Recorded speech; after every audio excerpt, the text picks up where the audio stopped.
Halo, selamat malam teman-teman John Troopers semuanya. Balik lagi ya dengan Sukor Sekuritas di TikToks kita malam hari ini. Selamat malam ya Surya, teman-teman semua nih yang baru join. Jadi buat teman-teman mungkin yang baru pertama kali ya nonton live TikToks dari Sukor. Jadi TikToks itu adalah Trader Talks. Jadi biasanya kita ngobrol dengan influencer finansial dan juga tentunya pelaku pasar modal ya untuk mendapatkan insight-insight ya mengenai market kita, begitu kan, hari Selasa ini, dan juga mungkin tentang topik yang kita akan bahas, kebijakan-kebijakan baru ya, seperti malam hari ini ada cerita bahwa akan ada kebijakan short selling begitu kan di ISG. Nah, ini tentunya kan menuai pro dan kontra ya. Teman-teman sendiri mungkin boleh nih chat di comment section juga nih, kira-kira setuju nggak nih ada kebijakan short selling.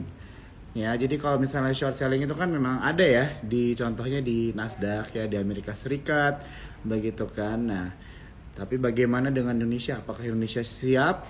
Gitu kan. Dan juga kita melihat dari market kita juga sekarang kan, apakah kebijakan ini malah membuat IHSG itu sulit untuk rebound? Nah, itu juga bisa menjadi pertanyaan ya. Oke, ada yang nggak ngerti tentang short selling? Nanti akan coba kita tanyakan langsung nih sama narasumber kita malam hari ini ya. Jadi malam hari ini narasumber kita adalah Olivia Cahyadi ya teman-teman ya. Jadi Olivia ini adalah financial content creator juga ya, dan ini bukan yang pertama kali kita ngobrol-ngobrol dengan Olivia begitu. Nah, ini pas banget ya. Jadi bisa dijelasin pro and cons-nya. Boleh banget ya teman-teman ya. Jadi malam hari ini kita coba interaktif juga begitu ya, karena mungkin memang susah ya kalau misalnya kita mau belajar banyak dari TikToks. Maksudnya dari Instagram Live, karena memang cuma sejam atau kurang dari sejam, tapi kita coba diskusi santai ya supaya at least teman-teman ada sedikit pemahaman gitu ya mengenai apa itu kebijakan short selling ya. Dan tidak hanya itu aja, kita akan coba juga melihat market ya teman-teman ya. Tentunya kan memang IHSG ini terkoreksi ya, dan tentunya banyak saham mayoritas big caps yang juga memang masih terkoreksi ya, dan tentunya ini menjadi perhatian banyak investor begitu ya, melihat dari data-data ekonomi global ya, terutama dari The Fed di Amerika Serikat juga begitu kan, menentukan suku bunga dan sebagainya. Oke, jadi tanpa panjang lebar, coba ya kita invite Olive sebentar ya teman-teman ya. Kita cari dulu nih.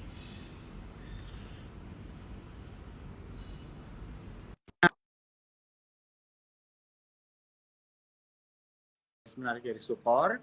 Jangan lupa untuk screenshot ya IG Live malam hari ini dan tag Instagram Sukor dan juga tag Instagram narasumber kita malam hari ini ya, Olivia.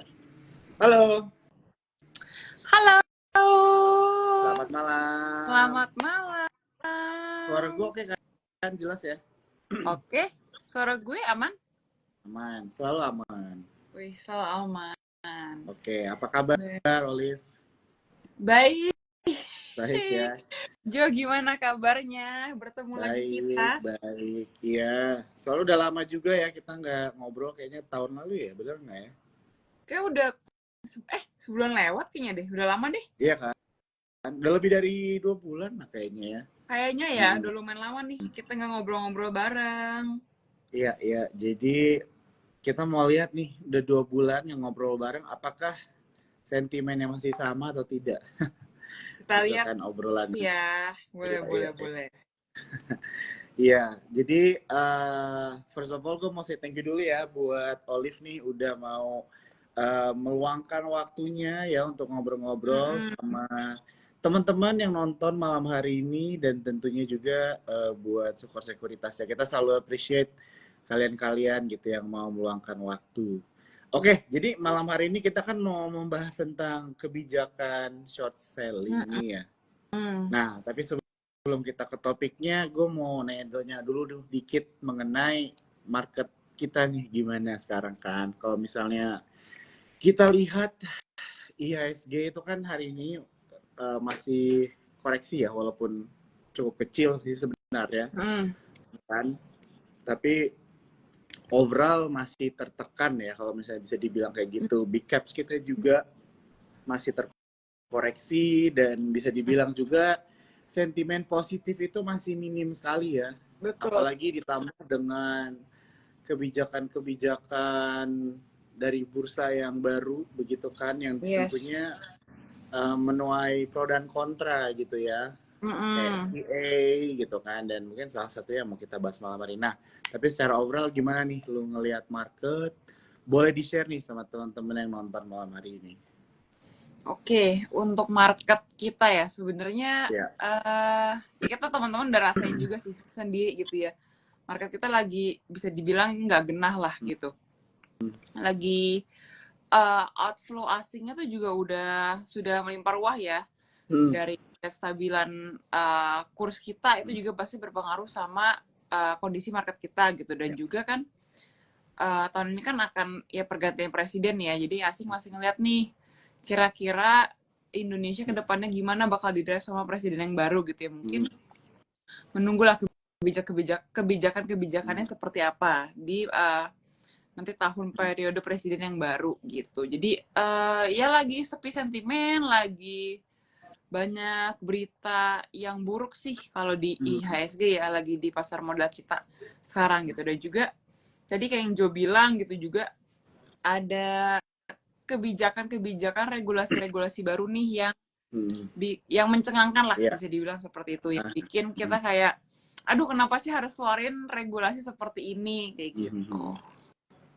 Iya, iya, iya, benar ya. Jadi kalau misalnya kita lihat ya istilahnya lagi minim angin positif begitu kan di ISG Mm-mm. gitu ya.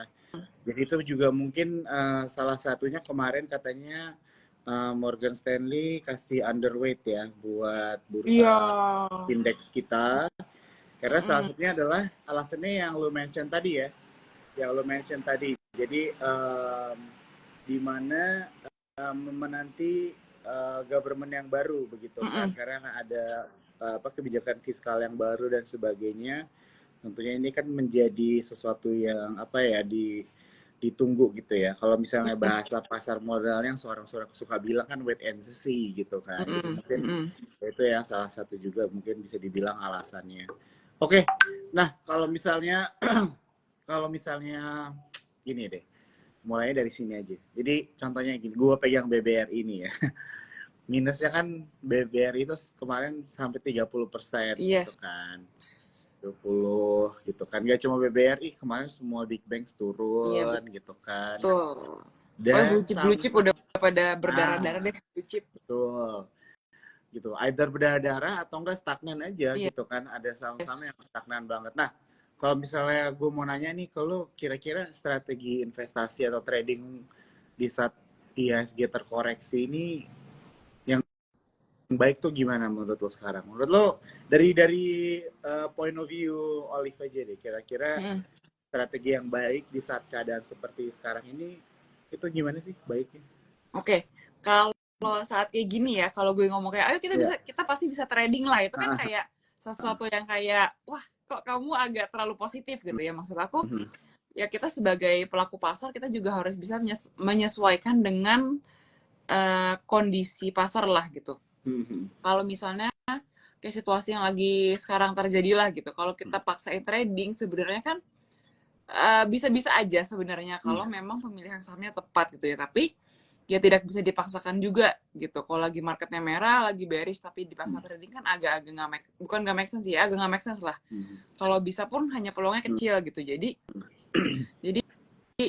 mungkin kita bisa shift, bisa either horizon investment kita yang dipanjangin mhm, daripada biasanya, atau enggak kita bisa wait and see dulu nih, kita bisa hold dulu gitu sih. Menurut aku antara dua itu dulu ya, jadi jangan terlalu agresif dulu gitu, karena mhm, kan tadi yang Jo bilang juga, yang kita juga setuju bahwa ini lagi era-era musim-musim bergantian mhm, gitu ya. Jadi mungkin asing pun ngeliat nih kira-kira roadmap ke depannya Indonesia mau seperti apa, program-programnya seperti apa gitu. mhm, Nah, dari situ kan mereka bisa menilai kan mhm, kira-kira kebijakan di Indonesia menguntungkan bagi mereka atau enggak. Kalau mhm, menguntungkan ya di sektor mana gitu. Nah, mhm. dari situ juga nanti akan ada keluar hitung-hitungannya lah pasti. Ya, Gitu sih kurang lebih gambaran besarnya ya, Jo. oke, oke, siap, setuju banget ya. Jadi eh, Mm-mm. bisa dibilang posisi wait and see itu juga smart ya, di mana teman-teman bisa mungkin ngumpulin di cash gitu ya Mm-mm. teman-teman ya. Tapi at the Mm-mm. same time juga bisa mengambil opportunity ya kalau misalnya kalian mau buy on weakness gitu ya, Yes.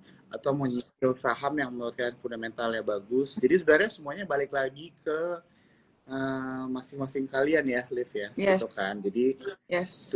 tujuannya kalian itu apa gitu. Karena mungkin ada orang yang investasi for long term gitu kan, ada juga orang yang trading gitu kan, Betul. ada yang nabungnya bulanan. Kalau memang udah ngerasa fundamental perusahaannya bagus, udah ada conviction bahwa perusahaan ini akan bagus untuk jangka panjang, ya kenapa Mm-mm. enggak gitu. Walaupun kalian market sekarang gitu ya. Karena kalau Mm-mm. misalnya gue lihat juga sih sebenarnya banyak perusahaan fundamentalnya bagus gitu ya di Mm-mm. bursa, tapi memang lagi tertekan aja gara-gara marketnya memang lagi kurang Betul. favorable gitu ya. Betul. Oke. Oke, kita mau masuk nih ke topiknya nih, Liv. Jadi tadi sebelum lu join, mungkin kalau lihat juga tadi ada beberapa teman-teman kita yang udah bertanya-tanya mengenai Mm-mm. short Mm-mm. selling gitu kan. Gue mau nanya nih sama lu mengenai tanggapan adanya pemberlakuan short selling di bulan Oktober katanya yang gue baca di berita ya Mm-mm. 2024. Tapi sebelum ke pertanyaan itu mungkin gue ganti dulu. Boleh dijelasin nggak apa itu short selling? Karena tadi yang nanya masih gak cukup Masih mendasar. bingung Dan I ya. think dan I think itu bakal helpful buat teman-teman semua nih yang belum tahu. Jadi apa itu short selling dan kira-kira bagaimana mekanismenya? Short selling itu sebenarnya apa ya? Bisa dibilang kayak mencoba mencari cuan dari turunnya harga saham lah kayak gitu. Jadi kalau short selling itu mekanisme sistemnya nanti adalah pinjem dulu nih, pinjem sahamnya gitu. Jadi teman-teman pinjam sahamnya untuk jual di harga atas, nanti buyback lagi beli lagi pas harganya turun ke bawah gitu. Simpelnya sih seperti itu istilah short selling gitu. Jadi ya teman-teman pinjam dulu kalau memang perhitungan teman-teman gitu. Karena tadi aku sempat baca kan ada yang bilang juga, oh short selling nih untuk para spekulator gitu lah. Tapi di satu sisi aku mikir juga kayaknya kalau memang ada orang-orang yang memang udah tajam analisanya, udah tajam intuisinya, dia bisa menganalisa sebenarnya kayak ya sah-sah aja kalau mereka mau short selling gitu ya. Tapi mungkin kebanyakan orang mungkin yang belum aware, yang belum tahu, jatuhnya jadi spekulasi. Nah, itu yang bahaya sih, Jo. Gitu. Karena intinya kan kita kayak bilang ke yang ngasih pinjem sahamnya, gue bisa nih jual saham di harga atas, nanti gue beli buyback lagi di bawah gitu. Baru nanti gue balikin lagi ke lu sahamnya, kayak gitu. Kurang lebih seperti itu sih. Jadi minjem saham, bukan saham kita ya. Gitu. Oke, jadi kurang lebih itu ya teman-teman ya short selling. Jadi yang gue tahu juga memang short selling ini kan nggak cuma di dunia pasar modal, tapi di forex juga ada gitu ya short selling dan sebagainya. Mungkin teman-teman kalau suka nonton kayak Big Four itu kan short selling ya. Iya. Udah nonton kan ya filmnya kan. Jadi dari mereka berempat itu mereka short selling ekonomi properti waktu itu kan di Amerika Serikat. Jadi mereka udah wanti-wanti bahwa akan crash gitu kan. Nah, jadi mereka actually make money dari ekonomi yang crash gitu kan. Mungkin ya kurang lebih gitu ya short selling ya. Jadi katanya short selling juga disebut jual kosong tadi yang kayak dimention sama Olive. Jadi memang transaksinya itu dibuat tanpa adanya saham tersebut gitu kan. Jadi memang ya bisa dibilang spekulasi juga gitu kan. Spekulasi atau ya analisa lah ya dibilangnya begitu. Jadi untuk menjawab buat teman-teman short selling apa secara singkatnya ya bisa dibilang seperti itu. Begitu. Nah, tapi teman-teman juga boleh banget nih ya untuk contohnya belajar lagi lebih dalam mengenai short selling ya. Kalau misalkan mau boleh tuh nonton di Netflix itu ya. Mengenai Big Four atau mungkin kalau mau googling tentang George Soros juga ya 1998 itu dia juga short selling ya teman-teman ya, makanya itu salah satunya juga kenapa ekonomi kita bisa hancur tuh di 1998. Kok yang Michael Burry ya? Iya, yang Big Michael Burry ya di Big Short. Kok Big Four gue? Ya, Big Short. Oh, Big Four company Sorry. ya. Nggak ada yang ini lagi koreksi gue. Oke. Big Di Four Big apa Short tuh namanya? teman-teman kita rekomen sih ya Jo ya. Kalau Oh teman-teman iya mau iya. nonton ya. Big Short, Big Short. Iya Boleh iya. Iya. teman-teman. Mungkin lebih ngerti kalau nonton film sih. Iya Kayaknya ya. iya. Iya. Iya. Gitu. Oke. Nah, mungkin sebelum kita next ke pertanyaannya, tadi ada teman-teman di sini ya yang bertanya mengenai saham. Ini kita tampung ya, nanti live di seperti Mm-mm. biasa di Q&A kita di akhiran kita bakalan ngejawabin pertanyaan teman-teman yang malam hari ini ya. Mm-mm. Nanti mungkin Olive bisa bantu kasih lihat pandangan bebas dari mana aja, Olive, seperti biasa. Lo kalau mau ngasih teknikalnya aja Boleh. atau kalau mungkin lo ada insight fundamentalnya boleh banget ya Boleh. teman-teman. Jadi boleh banget di sini kalau kalian mau interaktif bertanya pertanyaan saham-saham yang kalian pegang mungkin di portofolio kalian atau yang sedang kalian cari dan pengen ada insight tambahan boleh banget ya. Dan aku mau info juga buat teman-teman sekali lagi kalau kalian mau merchandise menarik dari Sukor Sekuritas, boleh banget ya tinggal screenshot aja malam hari ini live-nya. Terus jangan lupa tag Instagram Sukor dan juga Instagramnya Olive ya yang belum Yes. follow mungkin boleh nih follow Ci Olive ya. Oke, kita lanjut. Jadi pertanyaan selanjutnya adalah jadi dengan kebijakan short selling ini kan tadi udah dijelasin apa itu Mm-mm. short selling ya Mm-mm. dan bagaimana mekanismenya. Tanggapan lu gimana nih secara personal mengenai kebijakan ini gitu kan? Karena kebijakan ini katanya masih dirampungkan, masih Mm-mm. didiskusikan gitu, tapi pemberlakuannya akan mau dicoba di Oktober 2024 nih. Ini yang gue dapat ya dari Mm-mm. berita. Nah, tapi kalau misalnya lo ada Iya. insight-insight atau boleh banget tanggapan lo mengenai kebijakan ini apa, boleh nih di-share ke teman-teman semua. Oke. Sebenarnya kalau ngomongin tentang regulasi-regulasi ini gitu ya, mau short selling, mau FCA gitu ya, mungkin Jo juga Hmm. udah dengar juga beberapa teman-teman kita di pasar modal tuh udah rame Hmm. sendiri gitu ya, udah komplain sendiri gitu. Jadi menurut aku em, tanggapan penerapan short selling di pasar modal Indonesia gitu menurut aku sih eh, kayaknya bukan untuk sekarang deh menurut Hmm. aku Hmm. gitu. Apakah short selling itu boleh diterapkan di bursa saham Indonesia? Boleh aja. Cuman kan Hmm. sebenarnya baiknya nih bijaknya para regulator tuh lihat dulu kondisi pasar saham Indonesia itu seperti apa gitu ya. Hmm. Maksud aku bukan cuman lihat dalam ngomongin angka doang nih Hmm. gitu. Jadi misalnya bukan cuman gara-gara oh jumlah investor kita meningkat kok, jumlah transaksi juga meningkat, yang Hmm. buka akun saham juga makin banyak sekarang gitu Hmm. ya. Not as simple as that sih, karena itu terlalu Hmm. plain lah buat Hmm. kita lah. Hmm. Terlalu masa penilaiannya serendah itu sih gitu.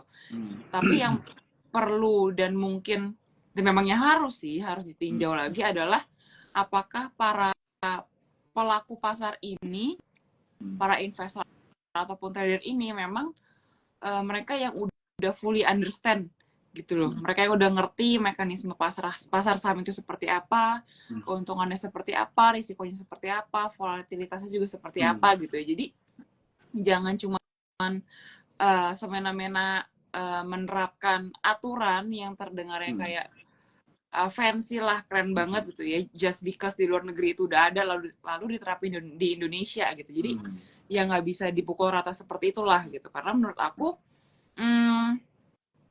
kalau dari zaman corona itu kan pertama kali boomnya banyak banget tuh investor kan langsung pertumbuhannya banyak. Nah tapi dari situ kan banyak juga yang tumbang gitu ya. Menurut aku itu karena tidak didukung dengan fondasi yang kuat gitu, tidak didukung dengan literasi finansial dan pengetahuan tentang investasi dan keuangan sih gitu. Jadi menurut aku kalaupun mau diterapkan short selling ataupun regulasi-regulasi lainnya gitu ya, sebaiknya sih dilihat dulu market kita seperti apa, udah dewasa atau belum gitu ya.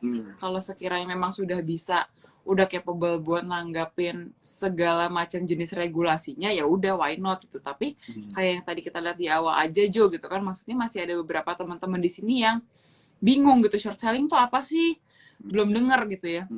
Aku tuh belum ngerti istilah short selling, mekanismenya seperti apa, keuntungan kerugiannya seperti apa gitu ya. Nah, berkaca dengan investor yang seperti ini, apakah regulator tuh masih masih benar-benar mau nih menerapkan short selling gitu. Takutnya, khawatirnya adalah dengan regulasi yang ya mau dibilang membabi buta atau regulasi yang makin kesini makin banyak gitu ya, ini akan merugikan kita juga. Tapi dari sisi investor asing melihat kok pasar saham Indonesia sekarang udah cenderung tidak terlalu stabil ya, udah kayaknya udah nggak terlalu menguntungkan lagi deh gitu. Nah itu kan ada regulatory risk juga seperti itu gitu sih. Jadi ya untuk sekarang masih lebih banyak kontranya sih Jo menurut aku ya. Ya, ya, ya. Oke. Jadi ya gue paling stuck sama kata-kata lo yang lo bilang mungkin investor kita belum dewasa lah ya. Kita bisa dibilang juga sebenarnya bursa kita ini masih terhitung muda gitu ya. Kalau misalnya kita Betul, masih muda membandingkan banget. dengan bursa di luar negeri begitu kan. Dan kadang-kadang kalau misalnya kita lihat ada kebijakan baru juga kan belum bisa disosialisasikan dengan baik gitu ya kepada Betul, para iya. investornya. Contohnya kayak seperti FCA kemarin gitu kan, masih banyak yang bingung dan sebagainya. Yes. Dan benar ya, yang namanya literasi itu juga penting ya teman-teman ya. Kalau misalnya kita lihat di Indonesia itu finansial literasi itu cukup minim begitu ya, apalagi mengenai kebijakan-kebijakan baru seperti ini begitu kan. Jadi ya itulah ya, dan mungkin kalau tadi lu udah mention lah ya pro cons-nya ya, istilahnya lah ya. Ya, jadi kalau misalnya dari pro and cons-nya yang paling bisa gue lihat sih sebenarnya kalau dari berita di luar negeri dan sebagainya, mungkin dari film yang kita udah mention juga tadi kan seperti ini ya, istilahnya short selling ini bisa menekan pasar lah ya. Jadi kalau misalnya ya kan karena orang mungkin jadi ada yang lebih banyak spekulasi untuk harga turun begitu kan, dan akhirnya bisa terdampak ke pasar juga begitu kan. Ya inilah yang salah satunya, dan kalau nggak salah gue pernah baca juga sebenarnya short selling itu juga ada hukumnya di fatwa MUI kayaknya itu dibilang haram juga. Betul. Gitu Makanya nih kan. lagi lah kok tiba-tiba MUI langsung bilang haram gitu kan, nggak boleh untuk yang hukum-hukum syariah lah. Iya, gitu. iya betul. Nah, jadi ini misalnya ya ini istilahnya buat teman-teman yang nonton ini mau di-mention sekali lagi, short selling ini masih dirampungkan ya. Jadi masih didiskusikan. Belum tentu juga kan ada kebijakan ini, tapi tiba-tiba ada beritanya ya, obrolannya. Nah, tapi kalau misalnya kita lihat begitu kan memang banyak pro cons-nya, dan kalau misalnya yang seperti Olive bilang tadi memang lebih banyak cons-nya gitu ya. Apalagi dengan keadaan market seperti sekarang ini kan itu menjadi suatu kekhawatiran lah ya, bisa dibilang kayak gitu ya. Ya. Kita hanya khawatir, investor asingnya juga makin khawatir sama market Indo gitu kan. Kayak kemarin aja pas FCA itu udah, waduh asing istilahnya mungkin udah bohwat juga kali ini, ada apa lagi sih market Indo gitu kan. Terus belum lagi nanti ditambah short selling gitu ya, ada asing makin mikir deh, aduh mau invest di Indo apa enggak ya, kalau enggak mendingan yang lain aja lah istilahnya gitu, lebih stabil sama mungkin lebih ada pertumbuhannya lah gitu. Nah itu kan maksudnya kita kena double kill juga tuh kalau kayak gitu. Sayang banget market Indo. Ya betul, setuju banget ya. Bahkan asing juga bisa short sell saham-saham di bursa kita juga begitu kan. Dan tentunya ini sangat ya bisa memberatkan pasar juga ya. Jadi ya inilah ya bisa dibilang beberapa pro and cons-nya dari short selling ini ya, kebijakan ini gitu kan. Oke, jadi kalau misalnya nih ternyata rampung kebijakan short selling ini, kira-kira menurut lu ini akan mengganjal rebound ISG kita nggak begitu kan? Karena kan kalau dilihat ISG kita ini cukup tertatih-tatih ya beberapa bulan kemarin dengan dengan berita yang suku bunga di Amerika Serikat nggak turun-turun gitu kan, yang dari 5 kali mau cut rate sekarang kemungkinan cuma hanya 1. Kalau gue secara personally itu pun gue agak pesimis gitu kan, dan BI juga mempertahankan suku bunga. Nah kalau dari lu sendiri kira-kira apakah rebound ISG akan terganjal dengan kebijakan short selling ini? Sebenarnya kalau apakah terganjal, kebijakan short selling menurut aku ya impact-nya tidak hmm, sebesar pengaruh kayak pelemahan rupiah sih gitu. Kayaknya yang masih lebih berpengaruh adalah kejadian-kejadian di makroekonomi kita gitu ya, pagi sekarang kan lagi yaitu yang kita mention, terutama ada dua itu sih, ketidakstabilan politik sama kurs kita yang masih melemah gitu kan, menyebabkan daya saing kita juga turun gitu, dan daya konsumsi kita juga turun sih karena itu gitu. Jadi mungkin lebih kedua faktor itu sih Jo dibanding short selling gitu ya. Mungkin short selling cuman kayak sentimen-sentimen kecil gitu ya kan, karena masih kayak tadi Jo bilang ini kan belum ditetapkan resmi dan pasti gitu kan, jadi masih ada beberapa bulan lagi nih untuk tahap mungkin evaluasi gitu ya, atau ditinjau lagi gitu. Jadi menurut aku tidak sebesar itu sih untuk short selling. Oke, siap. Kita dari tadi ngomongin short selling, mulut gue tuh hampir kepleset bilang sour selling. Short selling. Ini tongue twister ya Sour selling teman-teman mah ya. gak ada yang nolak ya. Tongue twister nih, short selling gitu ya. Iya. Oke. Makanya. Oke. Teman-teman semua, jadi kurang lebih itu ya kebijakan short selling di pasar modal yang sedang dibicarakan, dan tentunya teman-teman juga boleh nih ya, ini sesuatu yang perlu kita perhatikan juga ya, apalagi kalau kalian pelaku pasar modal tentunya juga perlu melakukan um, ini ya, riset masing-masing ya. Kalian juga perlu baca-baca juga nih, follow up, dan juga tentunya membantu meng-guide begitu ya bursa kita yang bisa dibilang masih muda ini kalau kita bandingkan dengan bursa-bursa di luar sana begitu. Nah, jadi buat teman-teman sekali lagi aku ingetin, kalau misalkan ada pertanyaan mengenai saham-saham yang ingin kalian tanyakan, boleh banget ya di ketik aja di komen, nanti kita ambil pertanyaan kalian ya. Dan buat kalian juga malam hari ini yang penasaran dengan merchandise dari Sukor Sekuritas, aku mau kasih buat dua orang yang terpilih. Kalau misalnya kalian screenshot aja Instagram live malam hari ini, dan jangan lupa tag Sukor dan juga tag Instagramnya Olive ya. Oke. Olive, pertanyaan gue mungkin tinggal dua lagi sebelum Boleh. kita ke pertanyaannya teman-teman semua. Jadi what do you think nih prospek market sampai akhir tahun ini? Lo rasanya kira-kira market ini bakal kayak gimana nih? Gue rasa kayaknya masih agak-agak berat sih kalau kayak gini. Gitu, apalagi ya itu mungkin kita lihat setelah pelantikan kali ya. Menurut gue gitu ya. Kayak setelah, karena kan yang penting kita butuh blueprint yang jelas dulu nih biar kedepannya kayak gimana. Nah, on the way ke situnya nih yang penuh perjuangan berdarah gitu ya. Apalagi masih banyak ya peraturan-peraturan yang mungkin bikin kaget atau yang bikin gak stabil gitu sih Jo, sama pelemahan rupiah lah ini coba ditanganin lah. Kalau rupiah bisa menguat, semoga ada angin seger dikit-dikit lah gitu menurut aku, karena ya sekarang berapa, 16.5 ya, lumayan juga loh itu bikin pada kebakaran semua tuh 16.5 segitu. Kayaknya masih liatin penguatan rupiah, sama kita lihat BI juga lah menanggapi kondisi seperti ini gimana gitu ya.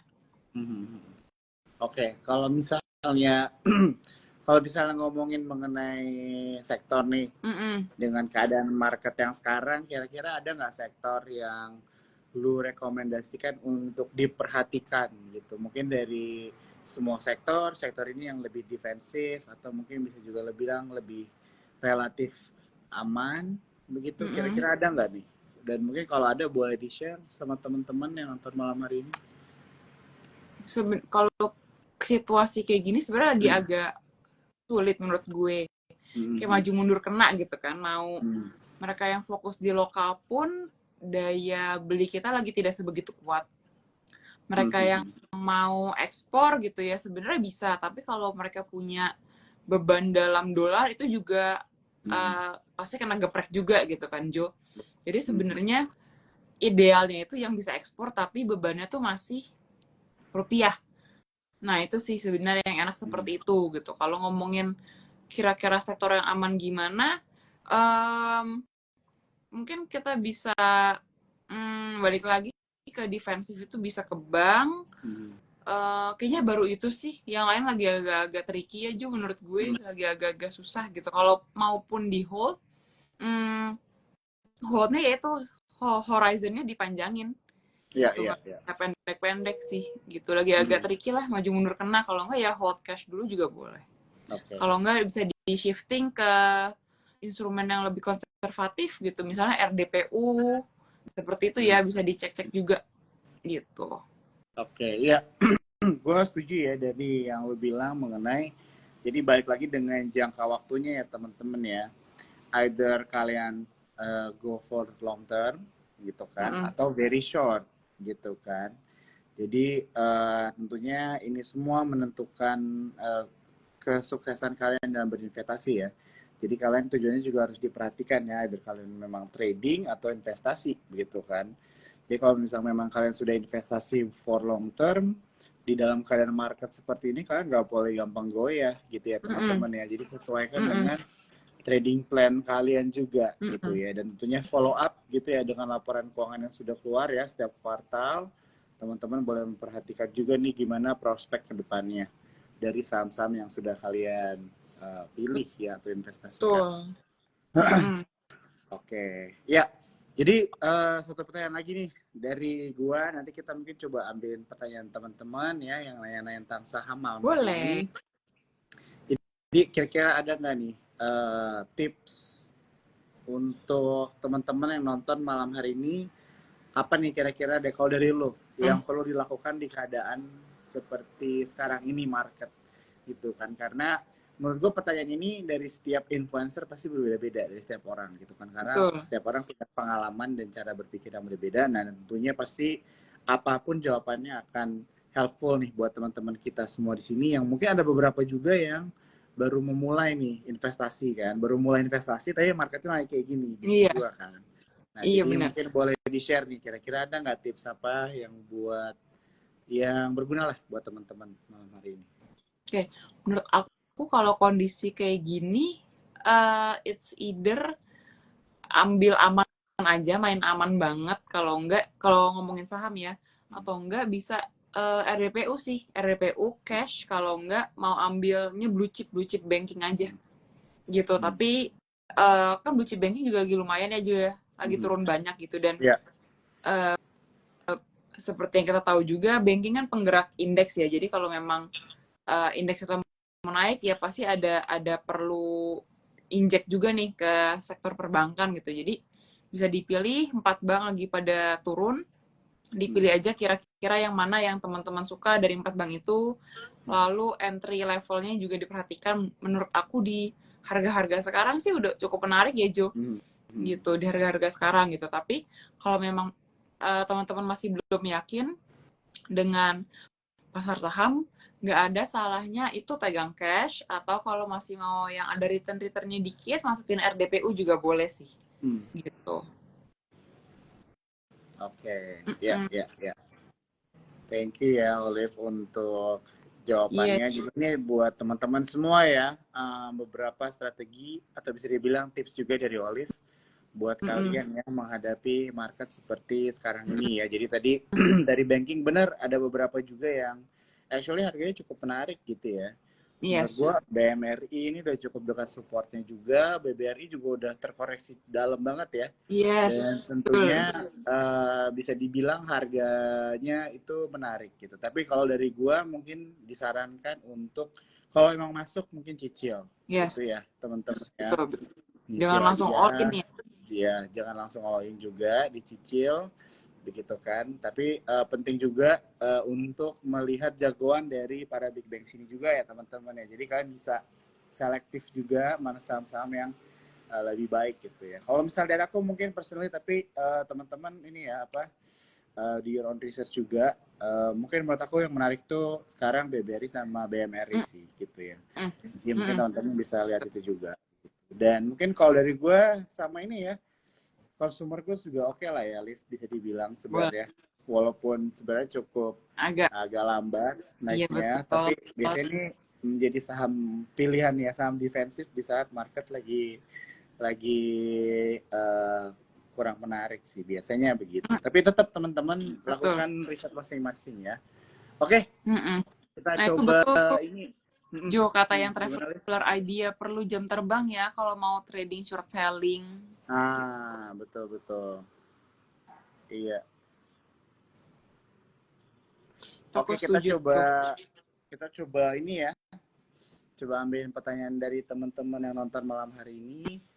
Mm-mm. Oke. Tadi ada yang paling pertama nih ya. Sebentar. Ada yang nanya view Antam, Ci. Antam ya. Hmm. Sebentar, aku buka dulu. Antam. Hmm. Wah, aku udah lama nih gak ngecek Antam. Udah 1-2 ya. Terjunnya Hmm. lumayan. Bentar. Antam.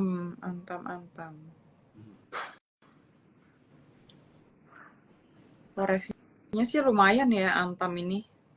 Udah cukup dalam juga dia.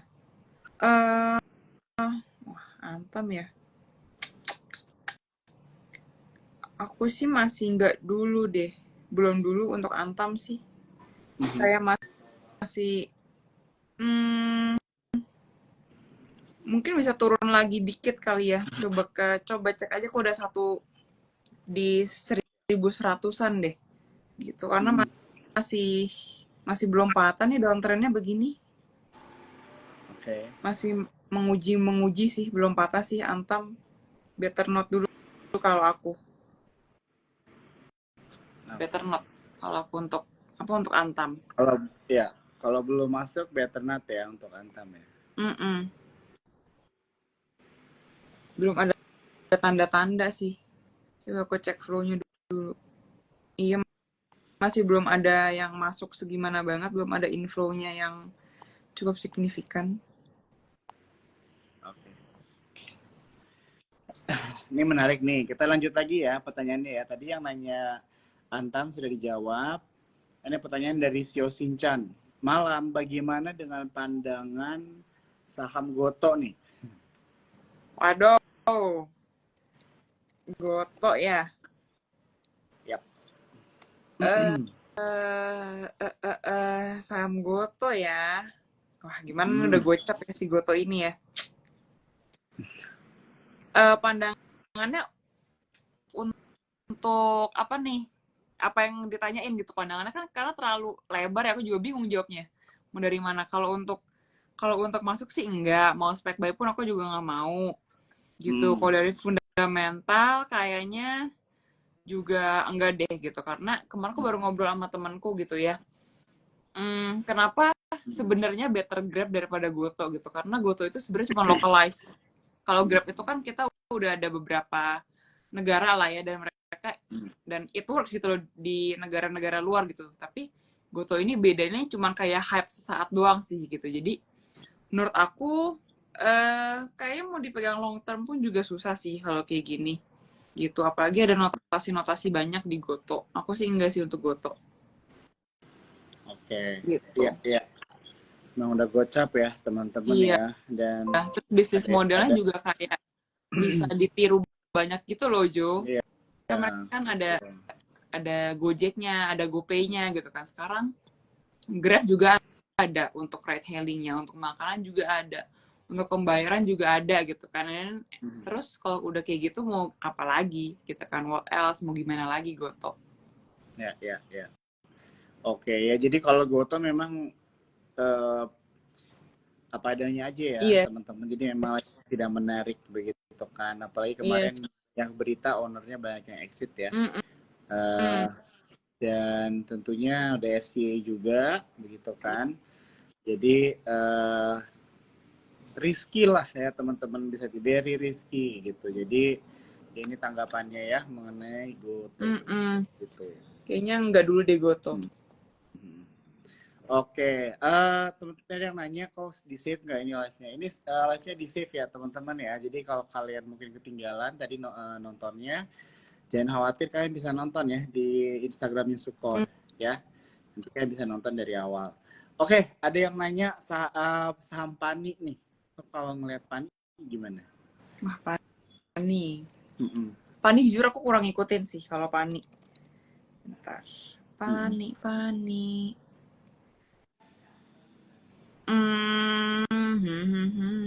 Oh, dia baru rebound sih. Mm-mm. Dari supportnya aku sih kurang perhatiin Pani jujur gitu. Kalau mau masuk, Mm-mm. ya ini kan hari ini ada rejection nih. Mm-mm.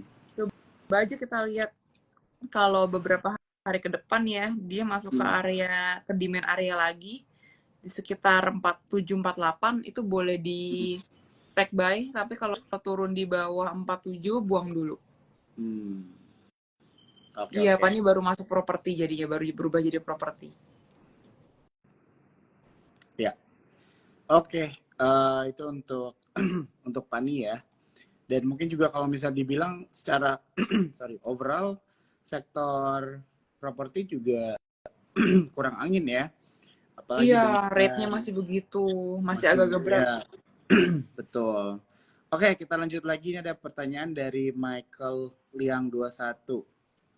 Saat konstruksi bagaimana udah mau ganti presiden, kira-kira bisa balik ke atas lagi nggak? Gitu. Sahamnya banyak banget nih. PTPP, Wika, Adi, USKT. Cuma ya in general aja lah, kira-kira gimana tanggapan lu Oke, untuk pertanyaan ini? kalau konstruksi ya, aduh, konstruksi itu kasihan banget lah intinya mah begitu. Kasihan banget konstruksi itu. Karena ada beberapa temanku juga yang kerja di konstruksi gitu ya. Kalau dengar ceritanya itu udah kayak, aduh, dan mendingan gak usah masuk konstruksi deh. Iya, iya. Gue Gitu, sebenarnya gue karena setuju. gitu ya, karena dari mereka yang bisnis modelnya memang sudah sangat berisiko gitu ya. Lalu mereka juga pasti debt to equity ratio-nya pasti tinggi gitu ya. Apalagi dengan situasi kondisi seperti ini kayaknya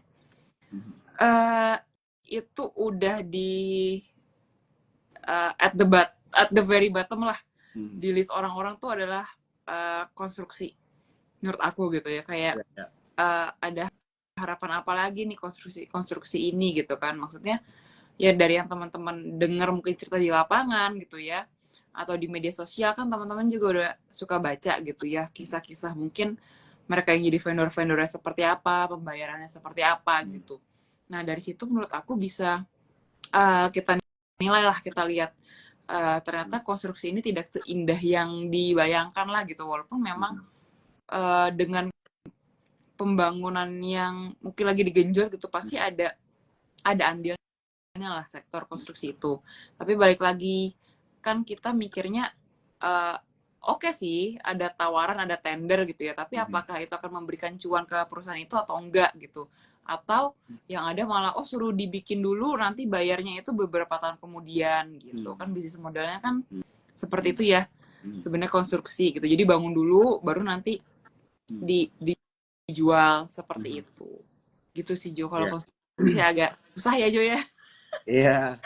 Jadi buat yang nanya mungkin Michael ya, jadi benar ya kalau misalnya konstruksi ini ya setiap orang mungkin beda-beda kali ya gitu ya, cari mungkin saja. ya. Tapi memang konstruksi ini kan yang dari gue dengar ya banyak politiknya juga. Betul. Gitu kan. Jadi memang kadang-kadang bisa terdampak ke performance dari perusahaannya gitu kan. Nah contohnya di sini kan si Michael dia bertanya nih bagaimana udah mau ganti presiden, kira-kira bisa balik ke atas lagi nggak?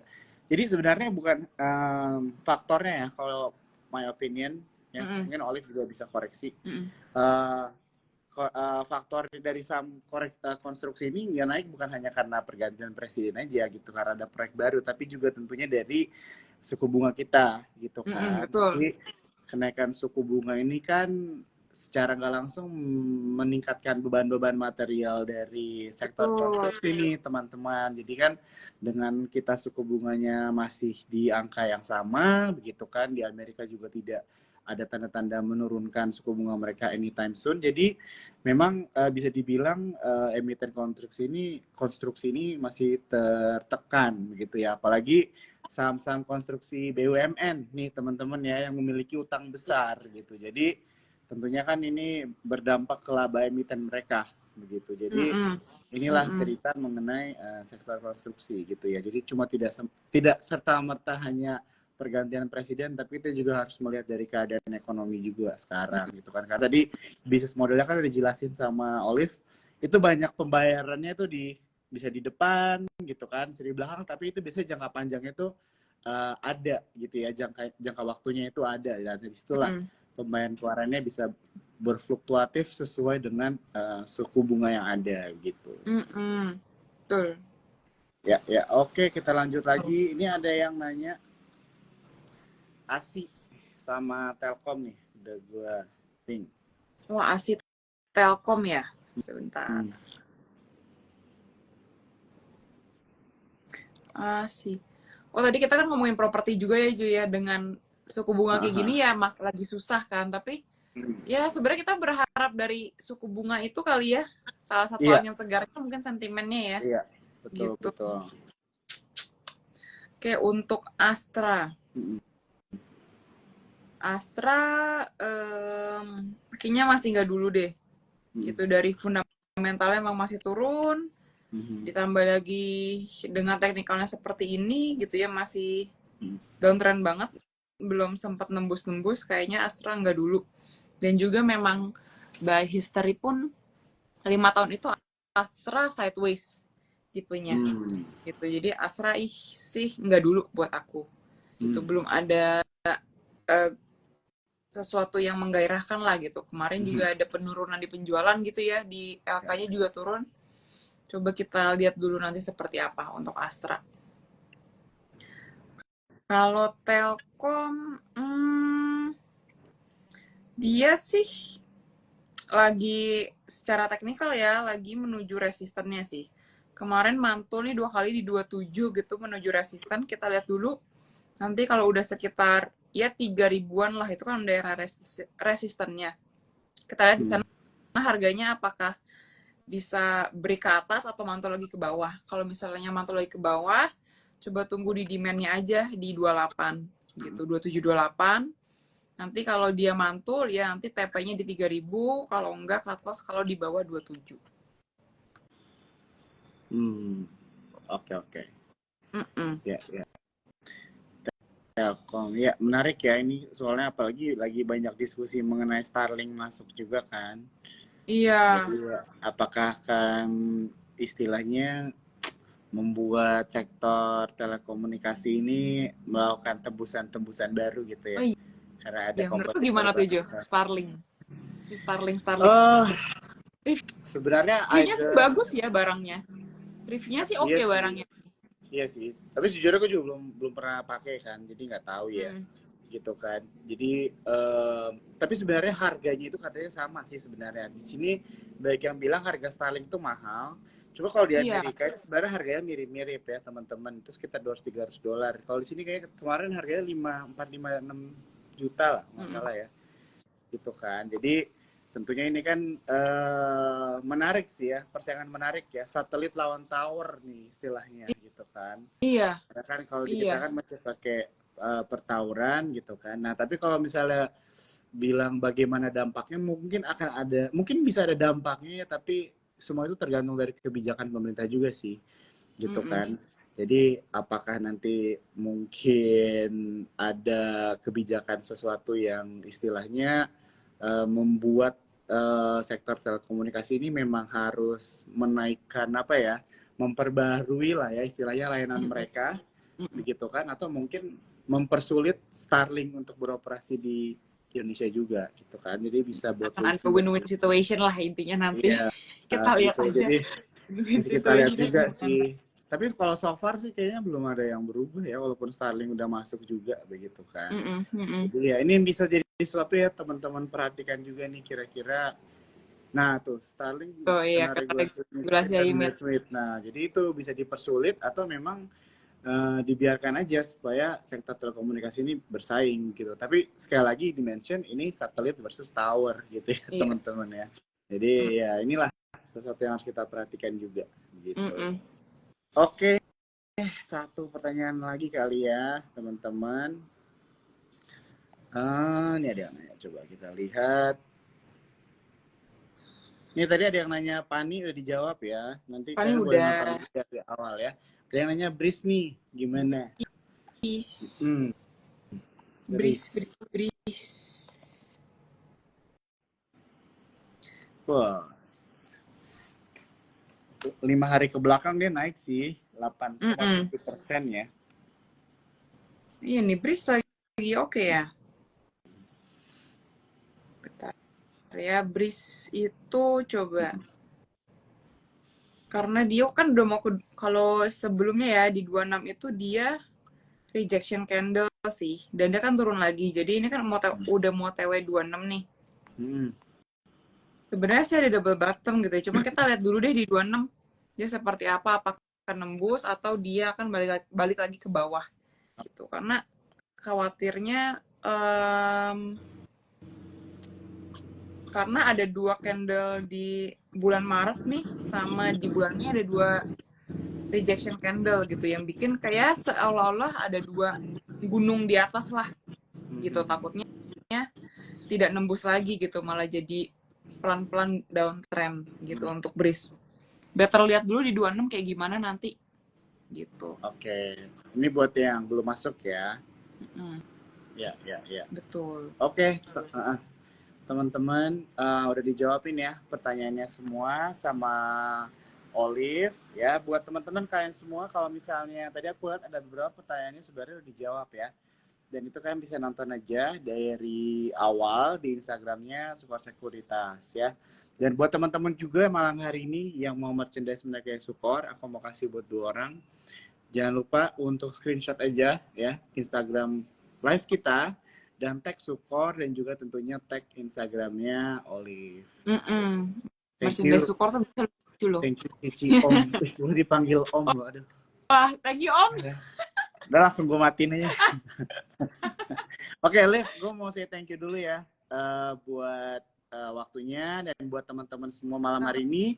Sampai ketemu lagi ya di T-Talks dan C-Talks kita selanjutnya. Selamat malam. Oke, selamat malam.